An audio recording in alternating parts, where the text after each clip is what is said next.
কবরটা হবে কোনখানে? কে পড়াবে জানাজা আমারে পেলে?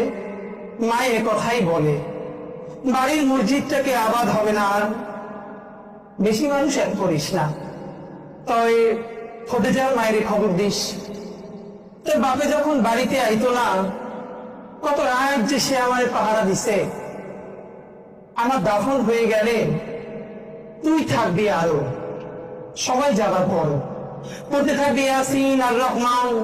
হাত তুলে আল্লাহরে কবি, মায়ের প্রশ্ন সহজ করো হে খোদা দয়াবান। মায়েরা চিরদিন আলিফের মতো থাকে না, মায়েদের দেহেও বার্ধক্য আসে একদিন। কোমরটা নুয়ে পড়ে রূপুর মতন, সুরমায় ছেয়ে যায় চোখের উঠন। মায়েরা অমর নয় এ আমি জানি, মায়ের প্রেসক্রিপশনটা আমার বড় আপন। আব্বার দেওয়া হাতের বালার, পিতলের পায়ের থালা, এমনকি তার নামাজের সেই ভাঙা চৌকিটাও।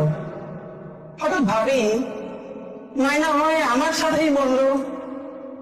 নিদান কালেও চুমু খাইয়া আমার গলায় ধরল। আমি চাইছি না মায় 100 বছর বাঁচুক, শুধু চাই নুয়ে নুয়ে হলেও মায় তার মাটির চুলায় আর কটা দিন রাঁধুক।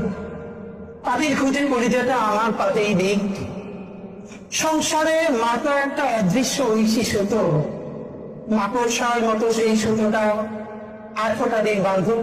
ধন্যবাদ।